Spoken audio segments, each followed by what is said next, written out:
Hello, ਸਤਿ ਸ਼੍ਰੀ ਅਕਾਲ ਜੀ। ਸਵਾਗਤ ਹੈ ਜੀ ਤੁਹਾਡਾ ਆਪਣੇ ਚੈਨਲ 'ਤੇ। ਅੱਜ ਆਪਾਂ CDP ਦਾ ਪਾਰਟ 7 ਲੈ ਕੇ ਹਾਜ਼ਰ ਹੋਏ ਹਾਂ। ਇਸ ਪਾਰਟ ਦੇ ਵਿੱਚ ਆਪਾਂ CDP ਦੇ ਨਾਲ ਰਿਲੇਟਡ ਜਿੰਨੇ ਵੀ ਇੰਪੋਰਟੈਂਟ ਕੁਐਸਚਨ ਨੇ ਉਹ ਡਿਸਕਸ ਕੀਤੇ ਨੇ। ਤਾਂ ਵੀਡੀਓ ਨੂੰ ਐਂਡ ਤੱਕ ਦੇਖਿਓ, ਇੱਕ ਵੀ ਕੁਐਸਚਨ ਤੁਹਾਡੇ ਮਿਸ ਕਰਨ ਵਾਲਾ ਨਹੀਂ ਹੈ।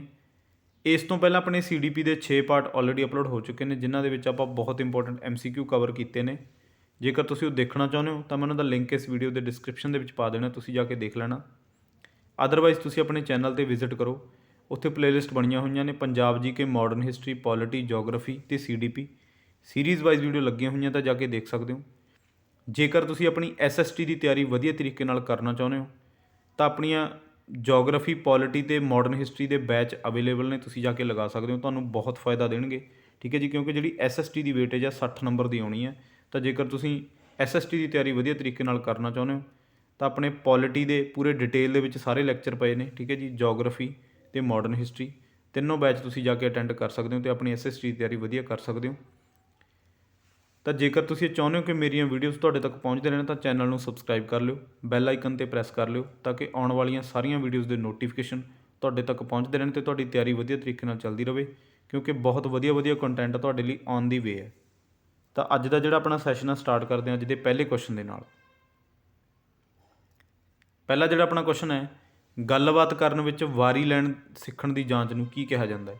ਲਰਨਿੰਗ ਦਾ rule of turn taking in conversation is termed as syntax, pragmatics, vocab and meaning ਜਾਂ ਮੋਰਫੀਮ।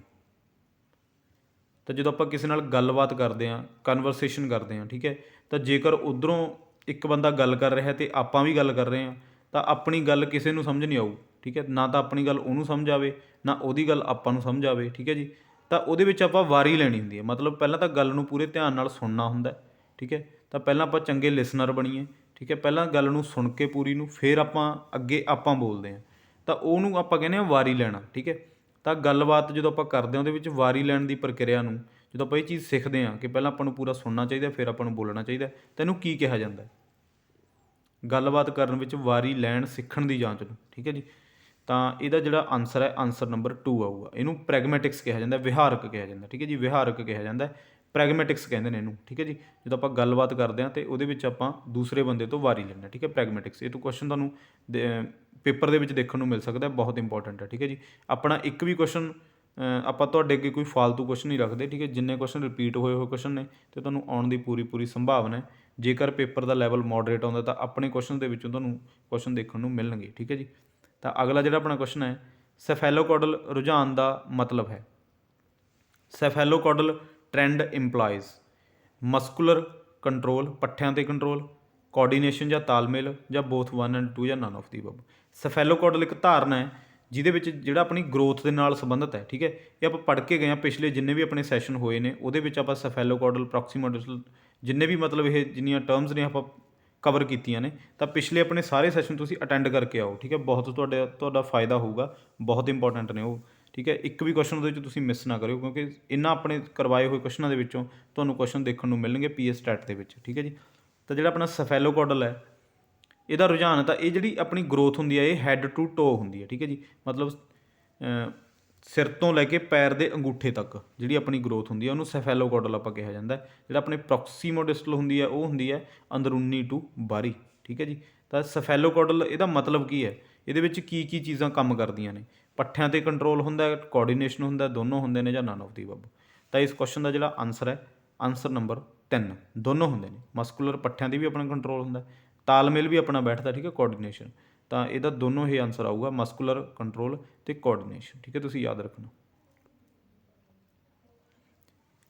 ਅਗਲਾ ਜਿਹੜਾ ਆਪਣਾ ਕੁਐਸਚਨ ਹੈ, ILFE ਦਾ ਕੀ ਮਤਲਬ ਹੈ? ਮੀਨਿੰਗ ਆਫ ILFE ਇਹੋ ਜਿਹੀਆਂ ਤੁਹਾਨੂੰ ਪੁੱਛੀਆਂ ਜਾ ਸਕਦੀਆਂ।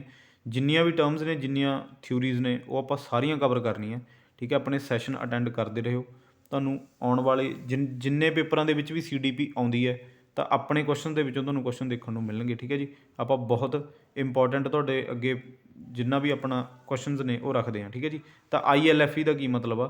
Inclusive learning friendly environment, integrated learning friendly environment, inclusive learning friendly education, ਜਾਂ ਇੰਟੀਗ੍ਰੇਟਡ ਲਰਨਿੰਗ ਫਰੈਂਡਲੀ ਐਜੂਕੇਸ਼ਨ, ਠੀਕ ਹੈ। ਤਾਂ ਦੇਖੋ ਇਹਨਾਂ ਨੇ ਆਪਸ਼ਨ ਕਿਹੜੇ ਹਿਸਾਬ ਨਾਲ ਸੈੱਟ ਕੀਤੇ ਨੇ, ਠੀਕ ਹੈ।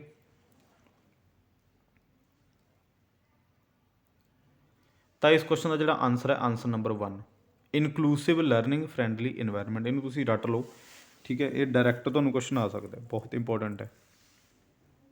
ILFE ਦਾ ਕੀ ਮਤਲਬ ਹੈ? ਇਨਕਲੂਸਿਵ ਲਰਨਿੰਗ ਫਰੈਂਡਲੀ ਇਨਵਾਇਰਨਮੈਂਟ, ਠੀਕ ਹੈ ਜੀ। ਬਹੁਤ ਇੰਪੋਰਟੈਂਟ ਕੁਐਸਚਨ ਹੈ, ਇਹ ਤੁਹਾਨੂੰ ਆ ਸਕਦਾ ਹੈ।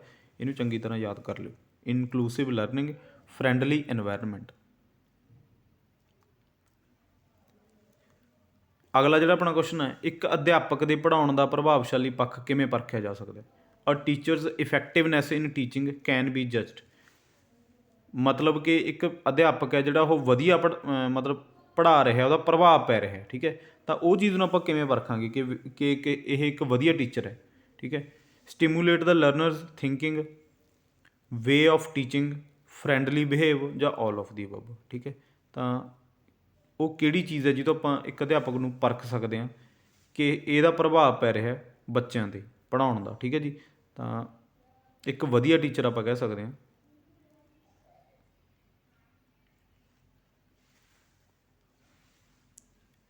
ਤਾਂ ਇਸ ਕੁਐਸਚਨ ਦਾ ਜਿਹੜਾ ਆਨਸਰ ਹੈ ਆਨਸਰ ਨੰਬਰ 1, ਠੀਕ ਹੈ। ਸਟਿਮੂਲੇਟ ਦਾ ਲਰਨਰਸ ਥਿੰਕਿੰਗ, ਜਿਹੜਾ ਅਧਿਆਪਕ ਬੱਚੇ ਦੀ ਸੋਚ ਨੂੰ ਮਤਲਬ ਸਮਝ ਸਕਦਾ ਹੈ ਤਾਂ ਉਹ ਇੱਕ ਬਹੁਤ ਵਧੀਆ ਅਧਿਆਪਕ ਹੈ, ਠੀਕ ਹੈ। ਤਾਂ ਉਹ ਅਗਲੇ ਦੀ ਮਤਲਬ ਜਿਹੜਾ ਬੱਚੇ ਦੀ ਸੋਚ ਨੂੰ ਸਮਝ ਰਿਹਾ, ਠੀਕ ਹੈ, ਕਿ ਇਹ ਕੀ ਚਾਹੁੰਦਾ ਹੈ, ਕੀ ਪੜ੍ਹਨਾ ਚਾਹੁੰਦਾ, ਠੀਕ ਹੈ। ਤਾਂ ਜਦੋਂ ਉਹ ਉਹਨੂੰ ਸਮਝ ਰਿਹਾ ਹੈ ਤਾਂ ਉਸ ਤੋਂ ਚੰਗਾ ਅਧਿਆਪਕ ਨਹੀਂ ਕੋਈ ਹੋ ਸਕਦਾ, ਠੀਕ ਹੈ ਜੀ। ਤਾਂ ਸਟਿਮੂਲੇਟ ਦੀ ਲਰਨਰਸ ਥਿੰਕਿੰਗ, ਇਹਦਾ ਇਹ ਆਨਸਰ ਆਊਗਾ। ਬੈਸਟ ਆਨਸਰ ਇਹਦਾ ਇਹ ਹੈ, ਠੀਕ ਹੈ।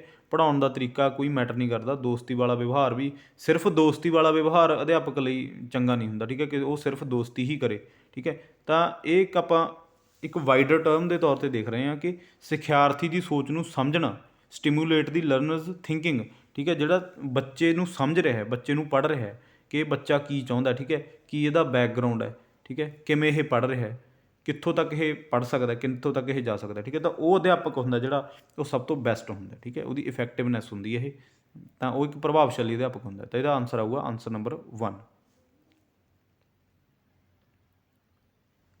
ਅਗਲਾ ਜਿਹੜਾ ਆਪਣਾ ਕੁਐਸਚਨ ਹੈ, ਕਿਹੜਾ ਬੁੱਧੀ ਪਰਖ ਦੁਆਰਾ ਨਹੀਂ ਮਾਪਿਆ ਜਾ ਸਕਦਾ? Which is not measured by intelligence test. Ability to learn, ਸਿੱਖਣ ਦੀ ਯੋਗਤਾ, ਐਬਿਲਿਟੀ ਟੂ ਅਪਲਾਈ ਨੌਲੇਜ, ਗਿਆਨ ਨੂੰ ਲਾਗੂ ਕਰਨ ਦੀ ਯੋਗਤਾ, ਐਬਿਲਿਟੀ ਟੂ ਥਿੰਕ ਡਾਇਵਰਸਟਲੀ, ਵੱਖਰੇ ਤੌਰ 'ਤੇ ਸੋਚਣ ਦੀ ਯੋਗਤਾ, ਐਬਿਲਿਟੀ ਟੂ ਟੇਕ ਨੌਲੇਜ, ਗਿਆਨ ਲੈਣ ਦੀ ਯੋਗਤਾ।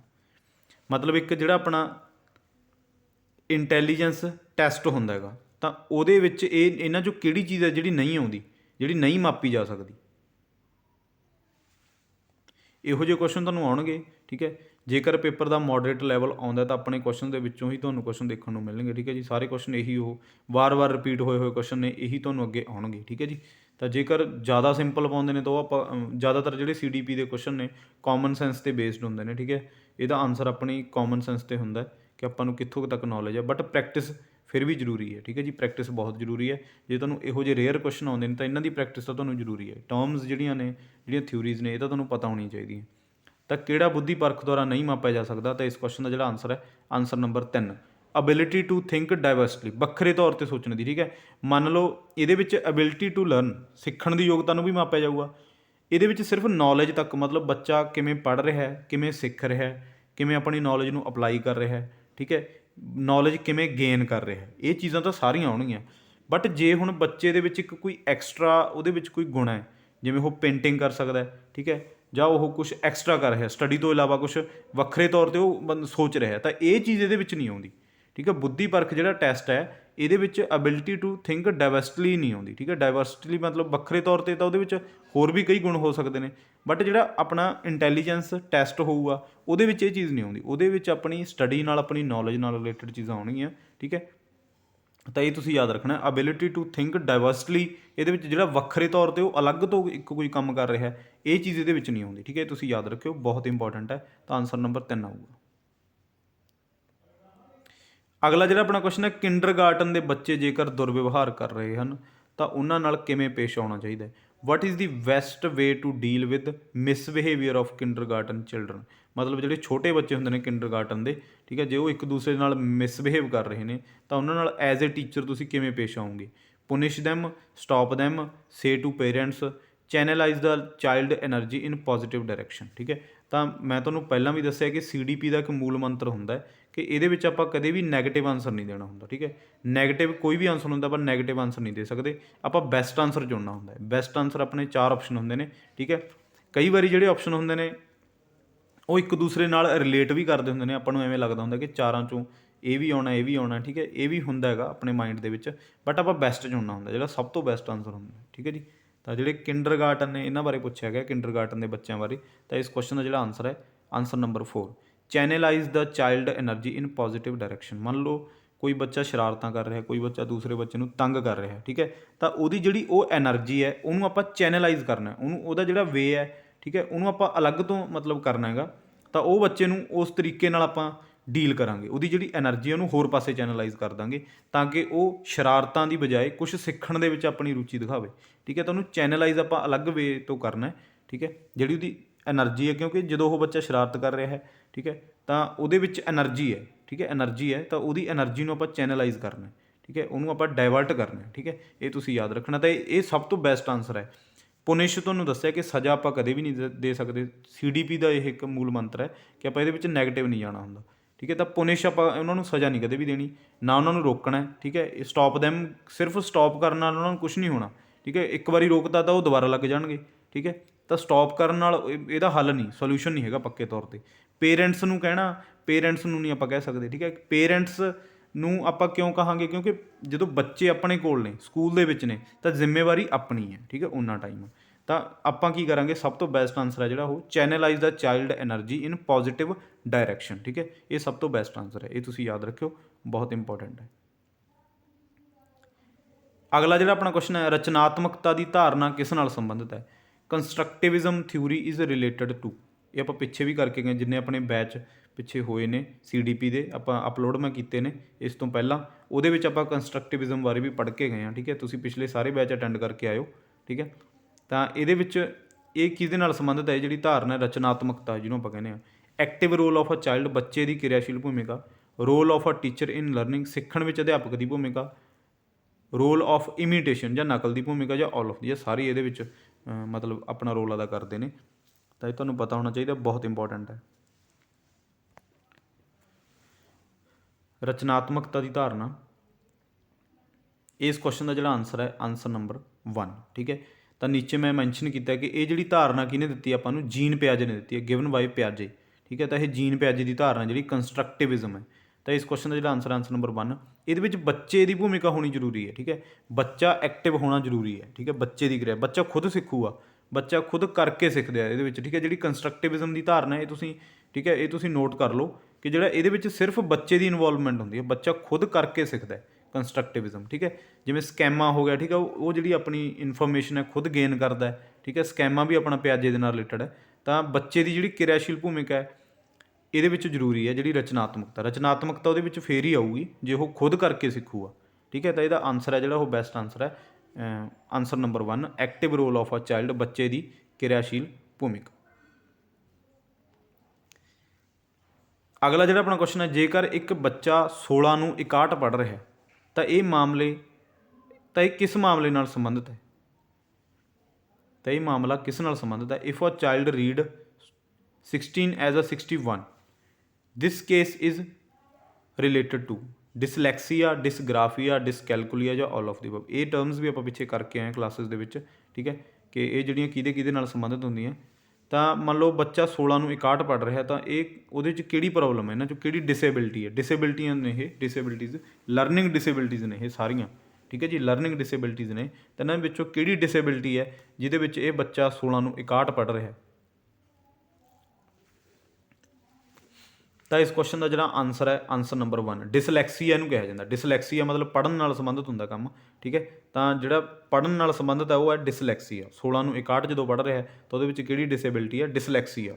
ਡਿਸਗ੍ਰਾਫੀਆ ਤੁਹਾਨੂੰ ਪਤਾ ਕਿ ਲਿਖਣ ਨਾਲ ਸੰਬੰਧਿਤ ਹੈ, ਜਿਹਦਾ ਬੱਚਾ ਜਦੋਂ ਸਿੱਧੀ ਲਾਈਨ ਨਹੀਂ ਮਾਰ ਸਕਦਾ, ਠੀਕ ਹੈ, ਅੱਪਰ ਲੋਅਰ ਕੇਸ ਬਾਰੇ ਉਹਨੂੰ ਨਹੀਂ ਪਤਾ ਲੱਗਦਾ। ਡਿਸਕੈਲਕੂਲੀਆ ਆਪਣਾ ਮੈਥ ਨਾਲ ਸੰਬੰਧਿਤ ਹੈ, ਠੀਕ ਹੈ, ਜਿਹਦੇ ਵਿੱਚ ਉਹ ਗਣਨਾ ਨਹੀਂ ਕਰ ਸਕਦਾ, ਜੋੜ ਘਟਾਓ ਨਹੀਂ ਕਰ ਸਕਦਾ, ਗੁਣਾ ਭਾਗ ਨਹੀਂ ਕਰ ਸਕਦਾ, ਤਾਂ ਉਹ ਡਿਸਕੈਲਕੂਲੀਆ, ਠੀਕ ਹੈ ਜੀ। ਤਾਂ ਇਹ ਕਿਹਦੇ ਨਾਲ ਸੰਬੰਧਿਤ ਹੈ? ਜਦੋਂ ਪੜ੍ਹ ਨਹੀਂ ਰਿਹਾ ਤਾਂ ਡਿਸਲੈਕਸੀਆ, ਠੀਕ ਹੈ, ਤੁਸੀਂ ਯਾਦ ਰੱਖਿਓ, ਬਹੁਤ ਇੰਪੋਰਟੈਂਟ ਹੈ। ਇਹ ਸਾਰੀਆਂ ਟਰਮਸ ਤੁਹਾਨੂੰ ਪੁੱਛੀਆਂ ਜਾ ਸਕਦੀਆਂ ਨੇ। ਅਗਲਾ ਜਿਹੜਾ ਆਪਣਾ ਕੁਐਸਚਨ ਹੈ, ਕਿਸ ਨੇ ਕਿਹਾ ਹੈ ਕਿ ਬੁੱਧੀ ਇੱਕ ਪ੍ਰਾਥਮਿਕ ਮਾਨਸਿਕ ਯੋਗਤਾ ਹੈ? Who is called intelligence is a primary mental ability. ਇਹੋ ਜਿਹਾ ਕੁਝ ਤੁਹਾਨੂੰ ਪੁੱਛਿਆ ਜਾਊਗਾ, ਠੀਕ ਹੈ। ਇਹ ਚੀਜ਼ ਕਿਹਨੇ ਕਹੀ ਹੈ, ਠੀਕ ਹੈ। ਤਾਂ ਜਿਹੜੀਆਂ ਕੋਟਸ ਨੇ ਇਹਨਾਂ ਦੇ, ਜਿਹੜੇ ਇਹਨਾਂ ਨੇ ਕਹੇ ਨੇ, ਇਹ ਫਿਲੋਸਫਰਸ ਨੇ, ਤਾਂ ਇਹ ਤੁਹਾਨੂੰ ਪੁੱਛਿਆ ਜਾਊਗਾ ਕਿ ਇਹ ਕਿਹਨੇ ਕਹੇ। ਆਪਾਂ ਸਾਰਾ ਕਵਰ ਕਰਾਂਗੇ ਆਪਣੇ ਆਉਣ ਵਾਲੇ ਸੈਸ਼ਨ ਦੇ ਵਿੱਚ ਵੀ, ਅਤੇ ਪਿਛਲੇ ਜਿੰਨੇ ਸੈਸ਼ਨ ਹੈ ਉਹ ਅਟੈਂਡ ਕਰਕੇ ਆਇਓ, ਉਹਦੇ ਵਿੱਚ ਵੀ ਆਪਾਂ ਬਹੁਤ ਕੁਝ ਕਵਰ ਕੀਤਾ CTP ਦਾ। ਤਾਂ ਕਿਸ ਨੇ ਕਿਹਾ ਕਿ ਬੁੱਧੀ ਇੱਕ ਪ੍ਰਾਥਮਿਕ ਮਾਨਸਿਕ ਯੋਗਤਾ? Who is called intelligence is a primary mental ability. Vygotsky, Jean ਪਿਆਜ਼ੇ, ਥਰਸਟਨ ਜਾਂ ਕੋਹਲਬਰਗ। ਤਾਂ ਇਸ ਕੁਐਸਚਨ ਦਾ ਜਿਹੜਾ ਆਨਸਰ ਹੈ, ਆਨਸਰ ਨੰਬਰ 3, ਥਰਸਟਨ ਨੇ ਕਿਹਾ। ਇਹ ਥਰਸਟਸਨ ਨੇ ਕਿਹਾ, ਠੀਕ ਹੈ ਜੀ। ਇਹ ਤਾਂ ਬੁੱਧੀ ਇੱਕ ਪ੍ਰਾਥਮਿਕ ਮਾਨਸਿਕ ਯੋਗਤਾ ਕਿਹਨੇ ਕਿਹਾ? ਥਰਸਟਸਨ। ਇਹ ਤੁਸੀਂ ਯਾਦ ਰੱਖਿਓ। ਅਗਲਾ ਜਿਹੜਾ ਆਪਣਾ ਕੁਐਸਚਨ ਹੈ, ਅਧਿਆਪਕ ਲਈ ਸਭ ਤੋਂ ਜ਼ਰੂਰੀ ਚੁਣੌਤੀ ਕਿਹੜੀ ਹੈ? The most important challenge for a teacher, ਠੀਕ ਹੈ। ਸਭ ਤੋਂ ਜ਼ਰੂਰੀ ਚੁਣੌਤੀ ਕਿਹੜੀ ਹੈ? To understand individual psychology, to teach, to make notes, preparation of exam. ਵਿਅਕਤੀਗਤ ਮਨੋਵਿਗਿਆਨ ਨੂੰ ਸਮਝਣਾ, ਪੜ੍ਹਾਉਣਾ, ਨੋਟਸ ਤਿਆਰ ਕਰਨਾ ਜਾਂ ਪੇਪਰਾਂ ਦੀ ਤਿਆਰੀ ਕਰਨਾ। ਤਾਂ ਕਿਹੜੀ ਸਭ ਤੋਂ ਜ਼ਰੂਰੀ ਚੁਣੌਤੀ ਹੈ ਉਹਦੇ ਸਾਹਮਣੇ, ਅਧਿਆਪਕ ਦੇ ਸਾਹਮਣੇ ਸਕੂਲ ਦੇ ਵਿੱਚ? ਤਾਂ ਇਸ ਕੁਐਸਚਨ ਦਾ ਜਿਹੜਾ ਆਨਸਰ ਹੈ, ਆਨਸਰ ਨੰਬਰ 1 ਆਊਗਾ ਇਹਦਾ, ਠੀਕ ਹੈ। ਸਭ ਤੋਂ ਬੈਸਟ ਆਨਸਰ ਹੈ ਜਿਹੜਾ ਟੂ ਅੰਡਰਸਟੈਂਡ ਇੰਡੀਵਿਜੂਅਲ ਸਾਈਕੋਲੋਜੀ, ਠੀਕ ਹੈ ਜੀ। ਤਾਂ ਇਹ ਜਿਹੜੇ ਆਨਸਰ ਨੇ, ਇਹਨਾਂ ਤੋਂ ਆਪਾਂ ਨੂੰ ਪਤਾ ਲੱਗ ਹੀ ਰਿਹਾ ਕਿ ਟੀਚ, ਪੜ੍ਹਾਉਣਾ ਕੋਈ ਉਹਦੇ ਅੱਗੇ ਚੁਣੌਤੀ ਨਹੀਂ ਹੈਗੀ, ਕਿਉਂਕਿ ਟੀਚਰ ਹੈ ਉਹ, ਪੜ੍ਹਾਊਗਾ ਤਾਂ ਉਹ ਓਬਵੀਅਸ ਪੜ੍ਹਾਊਗਾ ਹੀ, ਠੀਕ ਹੈ। ਟੀਚਰ ਹੈ ਜਿਹੜਾ, ਤਾਂ ਅਧਿਆਪਕ ਦਾ ਪੜ੍ਹਾਉਣਾ ਤਾਂ ਉਹਦਾ ਕੰਮ ਹੈ, ਪਹਿਲਾ ਕੰਮ ਹੈ, ਇਹ ਉਹਦੀ ਚੁਣੌਤੀ ਨਹੀਂ ਹੈਗੀ। ਨੋਟਸ ਤਿਆਰ ਕਰਨਾ ਵੀ ਕੋਈ ਚੁਣੌਤੀ ਨਹੀਂ ਹੁੰਦੀ, ਠੀਕ ਹੈ। ਪੇਪਰਾਂ ਦੀ ਤਿਆਰੀ ਕਰਨਾ ਵੀ ਕੋਈ ਚੁਣੌਤੀ ਨਹੀਂ ਹੁੰਦੀ, ਠੀਕ ਹੈ। ਬਟ ਵਿਅਕਤੀਗਤ ਮਨੋਵਿਗਿਆਨ ਨੂੰ ਸਮਝਣ ਦਾ ਮਤਲਬ ਕੀ ਹੈ ਕਿ ਤੁਹਾਡੀ ਕਲਾਸ ਦੇ ਵਿੱਚ ਅਲੱਗ-ਅਲੱਗ ਟਾਈਪ ਦੇ ਬੱਚੇ ਨੇ। ਕੋਈ ਬੱਚਾ ਬਹੁਤ ਬ੍ਰਿਲੀਅੰਟ ਹੈ, ਕੋਈ ਬੱਚਾ ਮਤਲਬ ਐਵਰੇਜ ਹੈ, ਕੋਈ ਬੱਚਾ ਨਲਾਇਕ ਹੈ, ਠੀਕ ਹੈ। ਤਾਂ ਉਹਨਾਂ ਨੂੰ ਤੁਸੀਂ ਅਲੱਗ-ਅਲੱਗ ਉਹਨਾਂ ਦੇ ਮਾਈਂਡ ਨੂੰ ਸਮਝਣਾ, ਠੀਕ ਹੈ। ਉਹ ਚੀਜ਼ ਬਹੁਤ ਵੱਡੀ ਹੈ। ਇਹ ਸਭ ਤੋਂ ਵੱਡੀ ਚੁਣੌਤੀ ਹੈ, ਸਭ ਤੋਂ ਜ਼ਰੂਰੀ ਚੁਣੌਤੀ ਹੈ, ਠੀਕ ਹੈ। ਉਹਨਾਂ ਨੂੰ ਤੁਸੀਂ ਸਮਝਣਾ, ਇੱਕ ਬੱਚੇ ਨੂੰ ਸਮਝਣਾ ਤੁਸੀਂ ਕਿ ਇਹ ਬੱਚਾ ਕਿਵੇਂ ਹੈ, ਇਹ ਬੱਚਾ ਕਿਵੇਂ, ਠੀਕ ਹੈ। ਉਹਦਾ ਬਿਹੇਵ ਕਿਵੇਂ ਹੈ, ਉਹਦਾ ਬੈਕਗਰਾਊਂਡ ਕੀ ਹੈ, ਠੀਕ ਹੈ। ਤਾਂ ਉਹ ਬੱਚਾ ਐਵੇਂ ਬਿਹੇਵ ਕਿਉਂ ਕਰ ਰਿਹਾ ਹੈ, ਠੀਕ ਹੈ। ਉਹ ਬੱਚਾ ਜ਼ਿਆਦਾ ਕਿਉਂ ਨਹੀਂ ਪੜ੍ਹ ਰਿਹਾ, ਜਾਂ ਜਿਹੜਾ ਬ੍ਰਿਲੀਅੰਟ ਬੱਚਾ ਹੈ ਉਹਦੀ ਨੌਲੇਜ ਐਨਹਾਂਸ ਕਿਵੇਂ ਹੁੰਦੀ ਹੈ, ਉਹ ਚੀਜ਼ ਨੂੰ ਸਮਝਣਾ, ਉਹਨਾਂ ਦੀ ਸਾਈਕੋਲੋਜੀ ਨੂੰ ਸਮਝਣਾ, ਠੀਕ ਹੈ। ਤਾਂ ਉਹ ਸਭ ਤੋਂ ਵੱਡੀ ਚੁਣੌਤੀ ਹੈ ਤੁਹਾਡੇ ਅੱਗੇ, ਠੀਕ ਹੈ, ਅਧਿਆਪਕ ਦੇ ਅੱਗੇ। ਤਾਂ ਇਹਦਾ ਜਿਹੜਾ ਆਨਸਰ ਆਉਣਾ, ਆਨਸਰ ਨੰਬਰ 1, ਬਹੁਤ ਇੰਪੋਰਟੈਂਟ ਕੁਐਸਚਨ ਹੈ, ਠੀਕ ਹੈ ਜੀ। ਇਹ ਤੁਹਾਨੂੰ ਪੁੱਛਿਆ ਜਾ ਸਕਦਾ। ਸਾਰੇ ਕੁਐਸਚਨ ਆਪਣੇ ਬਹੁਤ ਇੰਪੋਰਟੈਂਟ ਨੇ, ਠੀਕ ਹੈ। ਇਹ ਕਲਾਸ ਨੂੰ ਜਿਹੜਾ 2-3 ਵਾਰੀ ਰਿਵਾਈਜ਼ ਕਰ ਲਿਓ, ਇਹਨਾਂ ਦੇ ਵਿੱਚੋਂ ਕੋਈ ਵੀ ਕੁਐਸਚਨ ਤੁਹਾਨੂੰ ਦੇਖਣ ਨੂੰ ਮਿਲ ਸਕਦਾ ਹੈ PS ਟੈਟ ਦੇ ਵਿੱਚ, ਠੀਕ ਹੈ ਜੀ। ਅਗਲਾ ਜਿਹੜਾ ਆਪਣਾ ਕੁਐਸਚਨ ਹੈ, ਵਿਕਾਸ ਇੱਕ ਤਰੱਕੀ ਵਾਲੇ ਬਦਲਾਅ ਦੀ ਲੜੀ ਹੈ, ਇਹ ਕਿਹਨੇ ਕਿਹਾ? Development means a series of progressive change said by, ਕਿਹਨੇ ਕਿਹਾ ਇਹ? ਜੀਨ ਪਿਆਜੇ, ਹਰਲੌਕ, ਵਾਈਗੋਸਕੀ ਜਾਂ ਕੋਹਲਬਰਗ, ਠੀਕ ਹੈ ਜੀ। ਇਹ ਜਿਹੜੀਆਂ ਆਪਣੀਆਂ CDP ਦੀਆਂ ਵੀਡੀਓਜ਼ ਨੇ, ਇਹ PS ਟੈਟ ਦੇ ਲਈ ਤਾਂ ਜ਼ਰੂਰੀ ਹੈਗੀਆਂ ਹੀ ਨੇ, ਠੀਕ ਹੈ। ਬਾਕੀ ਜਿੰਨੇ ਵੀ ਐਗਜ਼ਾਮ ਤੁਹਾਡੇ CTET ਹੋ ਗਿਆ, HTET ਹੋ ਗਿਆ, KVS ਦੇ ਜਿੰਨੇ ਵੀ ਐਗਜ਼ਾਮ ਹੁੰਦੇ ਨੇ, ਜਿਨ੍ਹਾਂ ਦੇ ਜਿਹੜੇ CDP ਦੇ ਨਾਲ ਰਿਲੇਟਡ ਐਗਜ਼ਾਮ ਨੇ, ਸਾਰਿਆਂ ਲਈ ਆਪਣੀਆਂ ਕਲਾਸਿਸ ਇਹ ਬਹੁਤ ਜ਼ਰੂਰੀ ਨੇ, ਠੀਕ ਹੈ ਜੀ। ਜੇਕਰ ਤੁਸੀਂ ਟੀਚਿੰਗ ਲਾਈਨ ਦੀ ਤਿਆਰੀ ਕਰ ਰਹੇ ਹੋ ਤਾਂ ਇਹ ਵੀਡੀਓ ਤੁਹਾਡੇ ਲਈ ਬਹੁਤ ਇੰਪੋਰਟੈਂਟ ਨੇ। ਤਾਂ ਵਿਕਾਸ ਇੱਕ ਤਰੱਕੀ ਵਾਲੇ ਬਦਲਾਅ ਦੀ ਲੜੀ ਹੈ, ਇਹ ਕਿਹਨੇ ਕਿਹਾ? ਤਾਂ ਇਸ ਕੁਐਸਚਨ ਦਾ ਜਿਹੜਾ ਆਨਸਰ ਹੈ, ਆਨਸਰ ਨੰਬਰ 2, ਹਰਲੌਕ ਨੇ ਕਿਹਾ, ਠੀਕ ਹੈ ਜੀ। ਇਹ ਤੁਸੀਂ ਯਾਦ ਰੱਖਿਓ, ਇਹੋ ਜਿਹੀਆਂ ਸਟੇਟਮੈਂਟ ਤੁਹਾਨੂੰ ਪੁੱਛੀਆਂ ਜਾ ਸਕਦੀਆਂ ਨੇ। ਤਾਂ ਇਹ ਕਿਹਨੇ ਕਿਹਾ? ਹਰਲੌਕ ਨੇ ਕਿਹਾ। ਅਗਲਾ ਜਿਹੜਾ ਆਪਣਾ ਕੁਐਸਚਨ ਹੈ, ਵਾਈਗੋਸਕੀ ਅਨੁਸਾਰ ਬੱਚੇ ਦਾ ਵਿਕਾਸ ਹੈ।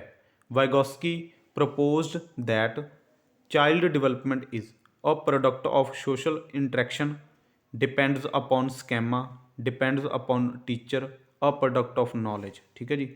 ਤਾਂ ਸਕੈਮ ਵਾਲਾ ਤਾਂ ਤੁਹਾਨੂੰ ਪਤਾ ਕਿ ਇਹ ਜੀਨ ਪਿਆਜ਼ ਦੇ ਨਾਲ ਸੰਬੰਧਿਤ ਹੈ, ਠੀਕ ਹੈ ਜੀ। ਟੀਚਰ ਦੇ ਉੱਤੇ, ਸਿਰਫ ਟੀਚਰ ਦੇ ਉੱਤੇ ਨਿਰਭਰ ਨਹੀਂ ਹੁੰਦਾ ਜਿਹੜਾ ਬੱਚੇ ਦਾ ਵਿਕਾਸ ਹੁੰਦਾ, ਠੀਕ ਹੈ। ਸਿਰਫ ਟੀਚਰ ਦੇ ਉੱਤੇ ਕਦੇ ਵੀ ਨਹੀਂ ਨਿਰਭਰ ਹੁੰਦਾ, ਠੀਕ ਹੈ। ਸਿਰਫ ਗਿਆਨ ਦਾ ਨਹੀਂ ਆਪਾਂ ਕਹਿ ਸਕਦੇ, ਸਿਰਫ ਨੌਲੇਜ ਆ ਉਹਨੂੰ, ਠੀਕ ਹੈ। ਤਾਂ ਇਕੱਲੀ ਨੌਲੇਜ ਵੀ ਨਹੀਂ ਕੁਛ ਕਰਦੀ, ਠੀਕ ਹੈ। ਤਾਂ ਇਸ ਕੁਐਸਚਨ ਦਾ ਜਿਹੜਾ ਬੈਸਟ ਆਨਸਰ ਹੈ ਉਹ ਹੈ ਆਨਸਰ ਨੰਬਰ 1, ਇਹ ਪ੍ਰੋਡਕਟ ਆਫ ਸੋਸ਼ਲ ਇੰਟਰੈਕਸ਼ਨ। ਇੱਕ ਮੈਂ ਤੁਹਾਨੂੰ ਜਿਹੜੀਆਂ ਪਿਛਲੀਆਂ ਆਪਣੀਆਂ ਕਲਾਸਿਸ ਹੋਈਆਂ ਉਹਦੇ ਵਿੱਚ ਵੀ ਮੈਂ ਤੁਹਾਨੂੰ ਦੱਸਿਆ ਕਿ ਜਿੱਥੇ ਸੋਸ਼ਲ ਆ ਗਿਆ, ਸਮਾਜਿਕ ਆ ਗਿਆ, ਉੱਥੇ ਤੁਸੀਂ ਵਾਈਗੋਸਕੀ ਦੇ ਨਾਲ ਹੀ ਰਿਲੇਟਡ ਹੈ ਉਹ ਹਮੇਸ਼ਾ। ਬਸ ਇਹ ਤੁਸੀਂ ਗੱਲ ਪੱਲੇ ਬੰਨ੍ਹ ਲਓ ਕਿ ਜਿੱਥੇ ਸੋਸ਼ਲ ਵਰਡ ਆ ਗਿਆ ਉੱਥੇ ਵਾਈਗੋਸਕੀ ਆਊਗਾ, ਠੀਕ ਹੈ ਜੀ। ਕਿਉਂਕਿ ਇਹਨੇ ਸਮਾਜ ਨੂੰ ਬਹੁਤ ਮਹੱਤਤਾ ਦਿੱਤੀ ਇਹਨੇ ਸਮਾਜ ਨੂੰ, ਵਾਈਗੋਸਕੀ ਨੇ, ਠੀਕ ਹੈ ਜੀ। ਤਾਂ ਅ ਪ੍ਰੋਡਕਟ ਆਫ ਸੋਸ਼ਲ ਇੰਟਰੈਕਸ਼ਨ, ਸਮਾਜਿਕ ਪਰਸਪਰ ਪ੍ਰਭਾਵ ਦਾ ਨਤੀਜਾ ਹੈਗਾ ਜਿਹੜਾ ਬੱਚੇ ਦਾ ਵਿਕਾਸ ਹੈ, ਇਹ ਤੁਹਾਨੂੰ ਪਤਾ ਹੋਣਾ ਚਾਹੀਦਾ। ਵਾਈਗੋਸਕੀ ਸਮਾਜ ਨਾਲ ਸੰਬੰਧਿਤ ਹੈ, ਠੀਕ ਹੈ। ਬਸ ਜਿੱਥੇ ਸਮਾਜਿਕ ਆ ਗਿਆ, ਸੋਸ਼ਲ ਵਰਡ ਆ ਗਿਆ, ਉੱਥੇ ਹਮੇਸ਼ਾ ਵਾਈਗੋਸਕੀ ਹੀ ਆਊਗਾ, ਇਹ ਬਸ ਤੁਸੀਂ ਯਾਦ ਰੱਖਿਓ। ਅਗਲਾ ਜਿਹੜਾ ਆਪਣਾ ਕੁਐਸਚਨ ਹੈ, ਅਭਿਆਸ ਦਾ ਕਾਨੂੰਨ ਕਿਸ ਮਨੋਵਿਗਿਆਨ ਦਾ ਯੋਗਦਾਨ ਹੈ? Law of exercise is a contribution of which psychology? Behaviourism, constructivism, gestalt school ਜਾਂ ਆਲ ਆਫ ਦੀ ਅਬਵ? ਅਭਿਆਸ ਦਾ ਕਾਨੂੰਨ, ਐਕਸਰਸਾਈਜ਼ ਮਤਲਬ ਇੱਕ ਕੰਮ ਨੂੰ ਵਾਰੀ-ਵਾਰੀ ਕਰੀ ਜਾਣਾ, ਠੀਕ ਹੈ ਜੀ, ਇੱਕ ਕੰਮ ਨੂੰ ਵਾਰੀ-ਵਾਰੀ ਕਰੀ ਜਾਣਾ, ਤਾਂ ਉਹਨੂੰ ਅਭਿਆਸ ਦਾ ਕਾਨੂੰਨ ਕਹਿੰਦੇ ਨੇ। ਤਾਂ ਇਹ ਕਿਹੜੀ ਚੀਜ਼ ਦਾ ਇਹਨਾਂ 'ਚੋਂ ਕੰਟਰੀਬਿਊਸ਼ਨ ਹੈ, ਕਿਹੜੀ ਚੀਜ਼ ਇਹਨਾਂ ਵਿੱਚੋਂ ਕੰਟਰੀਬਿਊਟ ਕਰਦੀ ਹੈ ਤਾਂ ਕਿ ਆਪਾਂ ਐਕਸਰਸਾਈਜ਼ ਦੇ ਵਿੱਚ ਮਾਹਰ ਹੁੰਦੇ ਹਾਂ, ਠੀਕ ਹੈ ਜੀ। ਤਾਂ ਇਸ ਕੁਐਸਚਨ ਦਾ ਜਿਹੜਾ ਆਨਸਰ ਹੈ, ਆਨਸਰ ਨੰਬਰ 1 ਆਊਗਾ, ਬਿਹੇਵੀਅਰਿਜ਼ਮ, ਜਿਹਨੂੰ ਆਪਾਂ ਕਹਿੰਦੇ ਹਾਂ ਵਿਵਹਾਰਵਾਦ, ਠੀਕ ਹੈ। ਬਿਹੇਵ ਕੀ ਹੁੰਦਾ ਹੈ? ਮਤਲਬ ਆਪਣਾ ਵਿਵਹਾਰ, ਠੀਕ ਹੈ। ਤਾਂ ਜਿਵੇਂ ਮੰਨ ਲਓ ਛੋਟੇ ਬੱਚੇ ਨੇ, ਉਹਨਾਂ ਨੂੰ ਆਪਾਂ ਜਦੋਂ ਆਪਾਂ ਟੇਬਲਸ ਸਿਖਾਉਂਦੇ ਹਾਂ ਜਾਂ ਊੜਾ ਐੜਾ ਸਿਖਾਉਂਦੇ ਹਾਂ, ਤਾਂ ਉਹਨਾਂ ਨੂੰ ਕੀ ਕਹਿੰਦੇ ਆ ਕਿ ਇਹਨੂੰ ਰਿਪੀਟ ਕਰੋ ਵਾਰ-ਵਾਰ, ਇਹਨੂੰ ਲਾ ਆਫ ਐਕਸਰਸਾਈਜ਼ ਹੈ, ਠੀਕ ਹੈ। ਤਾਂ ਉਹ ਉਹਨਾਂ ਦਾ ਇੱਕ ਬਿਹੇਵ ਬਣ ਜਾਂਦਾ, ਉਹ ਤੋਂ ਬਾਅਦ ਉਹ ਉਹਨਾਂ ਦਾ ਇੱਕ ਵਿਵਹਾਰ ਬਣ ਜਾਂਦਾ ਕਿ ਇੱਕ ਕੰਮ ਨੂੰ ਵਾਰੀ ਕਰੀ ਜਾਣਾ, ਤਾਂ ਉਹਦੇ ਨਾਲ ਉਹ ਉਹਦੇ ਵਿੱਚ ਮਾਹਰ ਹੋ ਜਾਂਦੇ ਨੇ, ਠੀਕ ਹੈ ਜੀ। ਤਾਂ ਇਹ ਬਿਹੇਵੀਅਰਿਜ਼ਮ ਮਤਲਬ ਉਹਨਾਂ ਦੇ ਵਿਵਹਾਰ ਦੇ ਵਿੱਚ ਆਪਾਂ ਇਹ ਚੀਜ਼ ਬਿਠਾਉਣੀ ਹੈ, ਠੀਕ ਹੈ। ਤਾਂ ਮਤਲਬ ਉਹ ਲਾ ਆਫ ਐਕਸਰਸਾਈਜ਼ ਦੇ ਨਾਲ ਰਿਲੇਟ ਹੋ ਜਾਣ, ਠੀਕ ਹੈ। ਤਾਂ ਇਹਦਾ ਯੋਗਦਾਨ ਹੈ ਇਹ ਵਿਵਹਾਰਵਾਦ ਦਾ, ਠੀਕ ਹੈ। ਤਾਂ ਇਸ ਕੁਐਸਚਨ ਦਾ ਜਿਹੜਾ ਆਨਸਰ ਹੈ, ਆਨਸਰ ਨੰਬਰ 1 ਬਿਹੇਵੀਅਰਿਜ਼ਮ, ਵਿਵਹਾਰਵਾਦ। ਅਗਲਾ ਜਿਹੜਾ ਆਪਣਾ ਕੁਐਸਚਨ ਹੈ, ਮਰਦ ਅਤੇ ਔਰਤ ਵਿਵਹਾਰ ਨੂੰ ਕੀ ਕਿਹਾ ਜਾਂਦਾ ਹੈ? Male and female behaviour is called gender role, gender types, gender identity ਜਾਂ ਆਲ ਆਫ ਦੀ ਅਬਵ?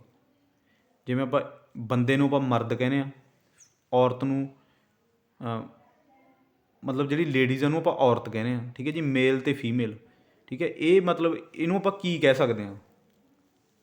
ਕਿਹੜੇ ਵਿਵਹਾਰ ਦੇ ਅਧੀਨ ਆਉਂਦੇ ਆ? ਜੈਂਡਰ ਰੋਲ ਹੈ ਕਿ ਇਹ, ਜਾਂ ਇਹ ਲਿੰਗ ਦੀਆਂ ਕਿਸਮਾਂ ਨੇ, ਜਾਂ ਲਿੰਗ ਦੀ ਪਛਾਣ ਹੈ, ਜਾਂ ਸਾਰੇ ਹੈ?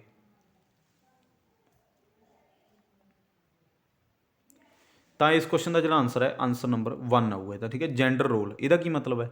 ਭੂਮਿਕਾ, ਮਤਲਬ ਜਿਵੇਂ ਆਪਣੇ ਭੂਮਿਕਾਵਾਂ ਵੰਡੀਆਂ ਹੋਈਆਂ ਨੇ ਕਿ ਇਹ ਕੰਮ ਬੰਦਾ ਕਰੂਗਾ, ਇਹ ਕੰਮ ਲੇਡੀਜ਼ ਕਰੂਗੀ, ਠੀਕ ਹੈ ਜੀ। ਤਾਂ ਜਿਹੜੀ ਮਰਦ ਅਤੇ ਔਰਤ ਵਾਲਾ ਜਿਹੜਾ ਫਿਨੋਮੀਨਾ ਇਹ ਆਇਆ ਹੈਗਾ, ਇਹਦਾ ਮਤਲਬ ਇਹੀ ਹੈ ਵੀ ਮੇਲ ਐਂਡ ਫੀਮੇਲ, ਵੀ ਆਹ ਕੰਮ ਮਰਦ ਕਰਨਗੇ, ਆਹ ਕੰਮ ਔਰਤਾਂ ਕਰਨਗੀਆਂ, ਵੀ ਆਹ ਭੂਮਿਕਾ ਦਾ ਜਿਹੜਾ ਨਿਭਾਊਗਾ, ਵੀ ਜਿਹੜਾ ਖੇਤਾਂ ਵਾਲੇ ਕੰਮ ਨੇ ਜਾਂ ਜਿਹੜੇ ਹਾਰਡ ਕੰਮ ਨੇ, ਠੀਕ ਹੈ, ਉਹ ਕਰੂਗਾ ਮਰਦ, ਉਹਦੀ ਭੂਮਿਕਾ ਹੈ। ਅਤੇ ਘਰ ਦੇ ਕੰਮ ਸਾਰੇ ਕਰੂਗੀ ਔਰਤ, ਇਹ ਔਰਤ ਦੀ ਭੂਮਿਕਾ ਹੈ।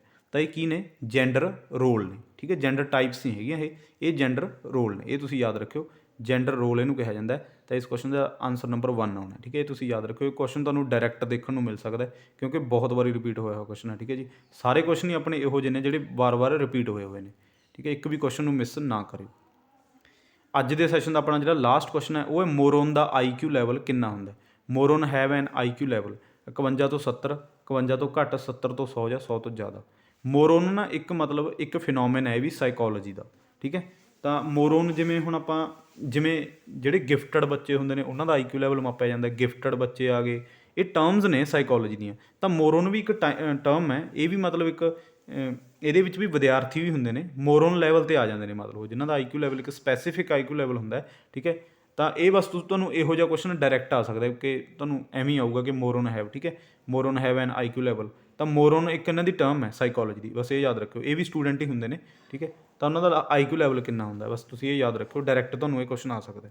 ਤਾਂ ਇਸ ਕੁਐਸਚਨ ਦਾ ਜਿਹੜਾ ਆਨਸਰ ਹੈ, ਆਨਸਰ ਨੰਬਰ 1 51 ਤੋਂ 70 ਤੱਕ ਇਹਨਾਂ ਦਾ IQ ਲੈਵਲ ਹੁੰਦਾ, ਇਹ ਤੁਸੀਂ ਯਾਦ ਰੱਖਿਓ, ਠੀਕ ਹੈ। ਇਹ ਕੁਐਸਚਨ ਵੀ ਕਈ ਵਾਰੀ ਆਇਆ ਹੋਇਆ, ਤਾਂ ਇੰਪੋਰਟੈਂਟ ਹੈ ਇਹ, ਤੁਸੀਂ ਯਾਦ ਰੱਖਣਾ। ਤਾਂ ਅੱਜ ਦਾ ਜਿਹੜਾ ਆਪਣਾ ਸੈਸ਼ਨ ਆਪਾਂ ਇੱਥੇ ਹੀ ਐਂਡ ਕਰਦੇ ਹਾਂ, 15 ਕੁਐਸਚਨ ਆਪਣੇ ਪੂਰੇ ਹੋ ਗਏ, ਠੀਕ ਹੈ ਜੀ। ਕਲਾਸ ਨੂੰ 2-3 ਵਾਰੀ ਰਿਵਾਈਜ਼ ਕਰ ਲਿਓ ਤਾਂ ਕਿ ਤੁਹਾਡੀ ਜਿਹੜੀ ਪ੍ਰੈਪਰੇਸ਼ਨ ਹੈ ਉਹ ਚੰਗੀ ਤਰ੍ਹਾਂ ਹੋ ਸਕੇ, ਠੀਕ ਹੈ। SST ਦੀ ਤਿਆਰੀ ਕਰਨ ਦੇ ਲਈ ਆਪਣੇ ਤਿੰਨੋਂ ਸੀਰੀਜ਼ ਤੁਸੀਂ ਲਗਾਓ, ਤੁਹਾਡਾ ਬਹੁਤ ਫਾਇਦਾ ਹੋਊਗਾ, ਠੀਕ ਹੈ ਜੀ। ਜਿਵੇਂ ਜੋਗਰਾਫੀ, ਮਾਡਰਨ ਹਿਸਟਰੀ ਅਤੇ ਪੋਲਿਟੀ, ਠੀਕ ਹੈ। ਪੋਲਿਟੀ ਦਾ ਆਪਾਂ ਇੱਕ ਟੌਪਿਕ ਪੂਰੇ ਡਿਟੇਲ ਦੇ ਵਿੱਚ ਕਵਰ ਕੀਤਾ, ਤਾਂ ਪੋਲਿਟੀ ਦਾ ਵੀ ਸੀਰੀਜ਼ ਲਗਾਓ, ਜੋਗਰਾਫੀ ਦੀ ਵੀ ਅਤੇ ਮਾਡਰਨ ਹਿਸਟਰੀ ਦੀ ਵੀ। ਤਾਂ SST ਦੇ ਵਿੱਚ ਤੁਹਾਡੇ ਵਧੀਆ ਨੰਬਰ ਆ ਜਾਣਗੇ। ਤਾਂ ਜੇਕਰ ਤੁਹਾਨੂੰ ਮੇਰੀਆਂ ਵੀਡੀਓ ਚੰਗੀਆਂ ਲੱਗਦੀਆਂ ਤਾਂ ਇਹਨਾਂ ਨੂੰ ਲਾਈਕ ਕਰ ਦਿਆ ਕਰੋ, ਅੱਗੇ ਸ਼ੇਅਰ ਕਰ ਦਿਆ ਕਰੋ ਤਾਂ ਕਿ ਕਿਸੇ ਹੋਰ ਦਾ ਵੀ ਫਾਇਦਾ ਹੋ ਸਕੇ। ਚੈਨਲ ਨੂੰ ਸਬਸਕ੍ਰਾਈਬ ਕਰ ਲਿਓ ਕਿਉਂਕਿ ਬਹੁਤ ਵਧੀਆ ਕੰਟੈਂਟ ਤੁਹਾਡੇ ਲਈ ਔਨ ਦੀ ਵੇ ਹੈ। ਵੀਡੀਓ ਨੂੰ ਲਾਈਕ ਕਰਨ ਦੇ ਪਿੱਛੇ ਇਹ ਕਾਰਨ ਹੈ ਕਿ ਸਾਨੂੰ ਐਪਰੀਸੀਏਸ਼ਨ ਮਿਲ ਜਾਂਦੀ ਹੈ, ਤਾਂ ਵੀਡੀਓ ਨੂੰ ਲਾਈਕ ਜ਼ਰੂਰ ਕਰਿਆ ਕਰੋ, ਠੀਕ ਹੈ ਜੀ। ਤਾਂ ਅੱਗੇ ਸ਼ੇਅਰ ਕਰ ਦਿਆ ਕਰੋ ਤਾਂ ਕਿ ਕਿਸੇ ਹੋਰ ਦਾ ਵੀ ਫਾਇਦਾ ਹੋ ਸਕੇ। ਤਾਂ CDP ਦਾ ਸੈਸ਼ਨ ਹੈ ਜਿਹੜਾ ਆਪਣਾ ਅੱਜ ਦਾ ਆਪਾਂ ਇੱਥੇ ਹੀ ਐਂਡ ਕਰਦੇ ਹਾਂ। ਤਾਂ ਵੀਡੀਓ ਨੂੰ ਦੇਖਣ ਦੇ ਲਈ ਬਹੁਤ ਧੰਨਵਾਦ।